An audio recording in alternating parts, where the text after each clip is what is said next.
Vamos olhar agora para a seguinte situação. Dois corpos feitos de mesmo material, só que o que eu estou representando aqui para você é que esse corpo tem uma massa m. Opa, essa canetinha não deu certo, deixa eu apagar aqui. Vamos mudar, escrever aqui, ó, corpo de massa m, e esse corpo tem massa 2m.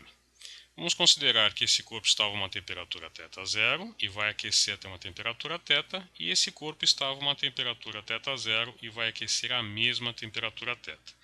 Ou seja, o corpo, vamos chamar esse corpo aqui de A, ele apresentou uma variação de temperatura Δθ, e esse corpo B apresentou a mesma variação de temperatura Δθ.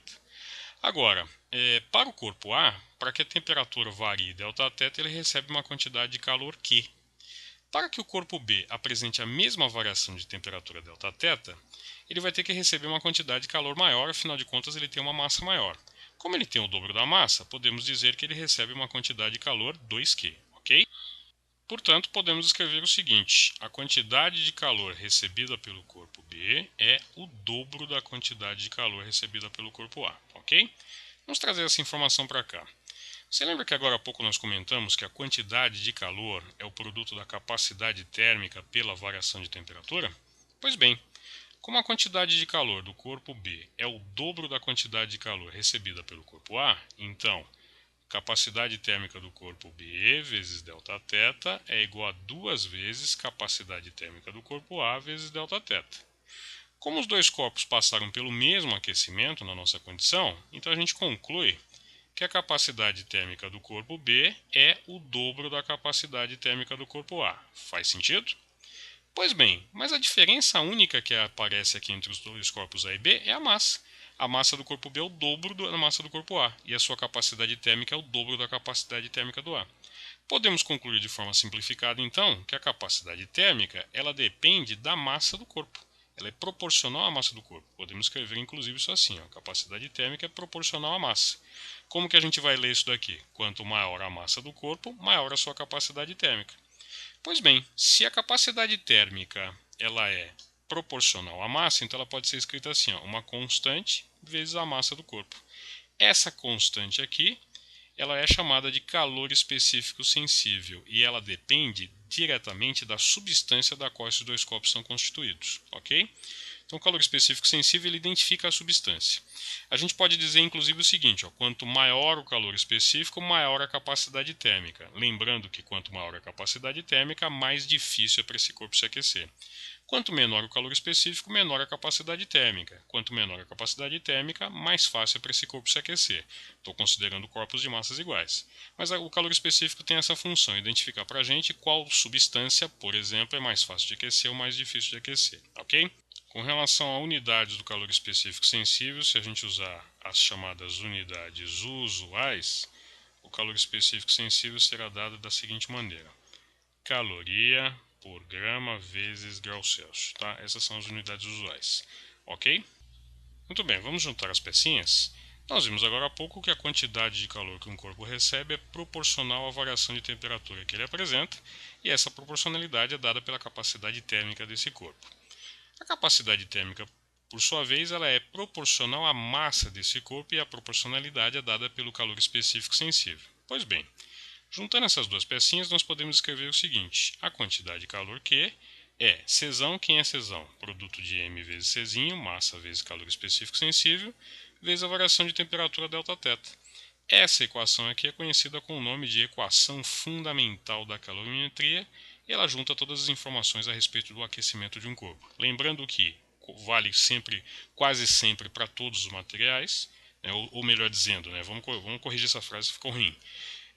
Vale para uma boa parte dos materiais a seguinte regra: se um corpo aquece com facilidade, ele esfria com facilidade; se ele aquece com dificuldade, ele esfria com dificuldade. Portanto, todas as vezes que a gente fala em aquecimento, a gente está falando subentendidamente em resfriamento também. Tá? Para terminar, vamos fazer um comparativo de calores específicos. Eu vou pegar aqui para você a água, cujo calor específico vale 1 caloria por grama grau Celsius, e o alumínio, cujo calor específico vale aproximadamente 0,2 calorias por grama grau Celsius.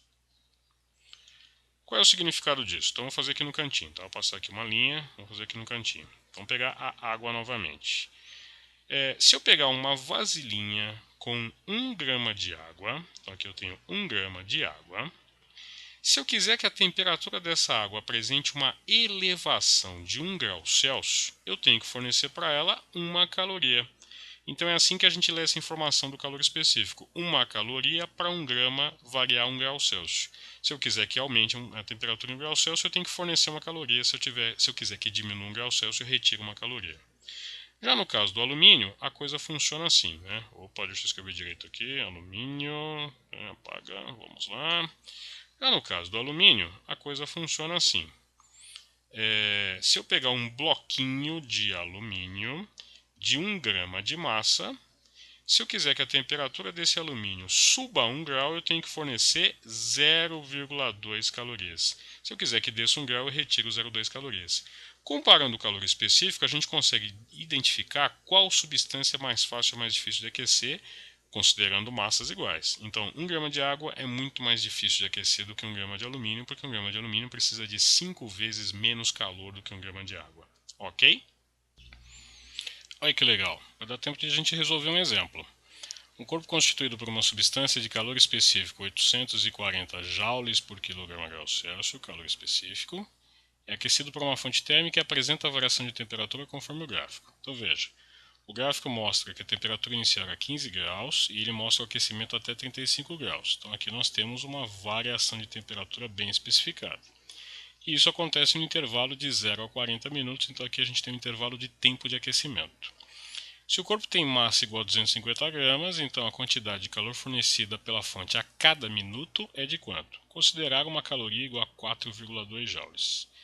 Pois bem, a primeira coisa que a gente pode fazer é calcular a quantidade de calor usando a equação fundamental da calorimetria, Q igual a mc delta θ.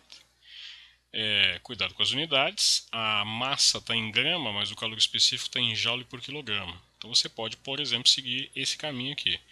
250 gramas, 0,25 kg, vezes o calor específico, que é 840 joules por quilograma grau Celsius, vezes a variação de temperatura de 15 para 35, 20 graus. 4.200 joules. Pois bem, agora a gente pode transformar isso para caloria, por exemplo, sabendo que 1 caloria vale 4,2 joules. 4.200 joules dá X calorias, isso aqui vai dar 1.000 calorias, correto? Tá bom? 1.000 calorias. Agora a gente tem 1.000 calorias em 40 minutos, então a gente pode escrever uma taxa de 1.000 calorias em 40 minutos de aquecimento, e isso aqui vai dar, cortando o zero, 100 por 4, vai dar 25 calorias a cada minuto, que nos leva à nossa alternativa B. Tá bom?